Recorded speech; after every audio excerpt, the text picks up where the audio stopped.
ഈ തിരഞ്ഞെടുപ്പ് കമ്മീഷൻ നടത്തിയ തീവ്ര വോട്ടർ പട്ടിക പരിഷ്കരണത്തിന്റെ നിയമസാധുത ചോദ്യം ചെയ്യുന്ന ഒരു കൂട്ടം ഹർജികളിൽ സുപ്രീംകോടതി ഇന്നിപ്പോൾ വിധി പറയും.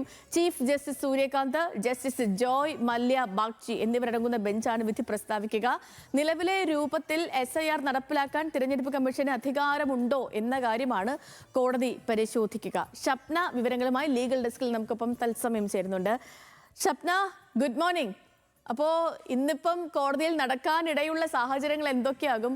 ഇപ്പൊ കോടതിയുടെ ചോദ്യത്തിന് എന്തു പറഞ്ഞാകും കമ്മീഷന്റെ പ്രതിരോധം? ഇപ്പോൾ കേരളം അടക്കമുള്ള സംസ്ഥാനങ്ങളിൽ തിരഞ്ഞെടുപ്പ് കഴിഞ്ഞു, വിധി വന്നു, ഇവിടങ്ങളിലൊക്കെയും ഈ SIR നടപ്പാക്കിയതുമാണ്. അപ്പോൾ അതൊക്കെ പറഞ്ഞായിരിക്കും ഒരു പ്രതിരോധം തീർക്കുക തിരഞ്ഞെടുപ്പ് കമ്മീഷൻ. Sethu, good morning. ഏതായാലും SIRുമായി ബന്ധപ്പെട്ട് നമുക്കറിയാം ദീർഘനാളായി ഇത്തരം ഒരു വിഷയം സുപ്രീം കോടതിയുടെ മുന്നിൽ എത്തിയിട്ട് ഈ ബംഗാളിലെ തെരഞ്ഞെടുപ്പുമായി ബന്ധപ്പെട്ട് അതിൽ കുറച്ചുകൂടി മറ്റ് സംസ്ഥാനങ്ങളിൽ നിന്ന് വിഭിന്നമായി ബംഗാളിലെ തെരഞ്ഞെടുപ്പും ബംഗാളിലെ SIRുമായി ബന്ധപ്പെട്ടിട്ടുള്ള വിഷയം കൂടുതലായി സുപ്രീം കോടതി വാദം കേൾക്കുകയും അല്ലെങ്കിൽ കൂടുതൽ തരത്തിലുള്ള ഹർജികൾ എത്തുകയും ഒക്കെ ചെയ്ത ഒരു സംഭവമുണ്ട്.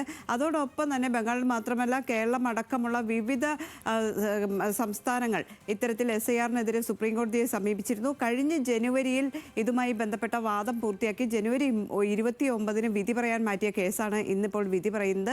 ദീർഘനാൾ ഇതുമായി ബന്ധപ്പെട്ട് കോടതി വാദം കേൾക്കുകയും തെരഞ്ഞെടുപ്പ് കമ്മീഷന്റെ അടക്കമുള്ള വിശദീകരണങ്ങൾ കേൾക്കുകയും ഒക്കെ ചെയ്തിരുന്നു.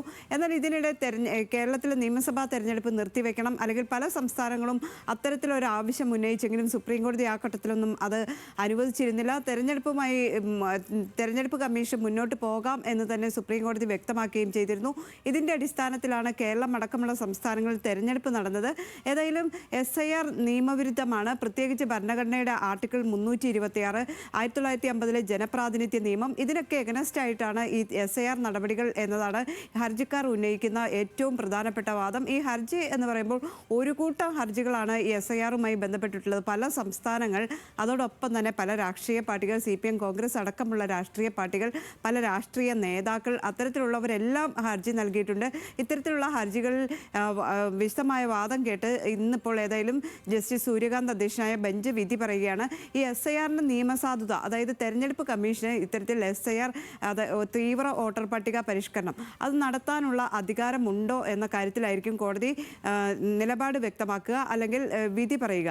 ഏതായാലും ഈ നേരത്തെ ഞാൻ സൂചിപ്പിച്ചതുപോലെ മറ്റ് പല സംസ്ഥാനങ്ങളിലും തെരഞ്ഞെടുപ്പ് നടത്താൻ കോടതി അനുമതി നൽകിയ സാഹചര്യത്തിൽ അതൊരു നിയമവിരുദ്ധമാണ് എന്ന രീതിയിലുള്ള ഒരു വിധി നമ്മൾ പ്രതീക്ഷിക്കേണ്ടതില്ല എന്ന് തന്നെയാണ് എനിക്ക് തോന്നുന്നത്. ഏതായാലും തെരഞ്ഞെടുപ്പ് കമ്മീഷന്റെ നിലപാട് അല്ലെങ്കിൽ ഈ നടപടി അതിൽ ഏതെങ്കിലും തരത്തിലുള്ള നിയമവിരുദ്ധതയുണ്ടോ എന്ന കാര്യത്തിൽ സുപ്രീം കോടതി ഇന്ന് വ്യക്തത വരുത്തും.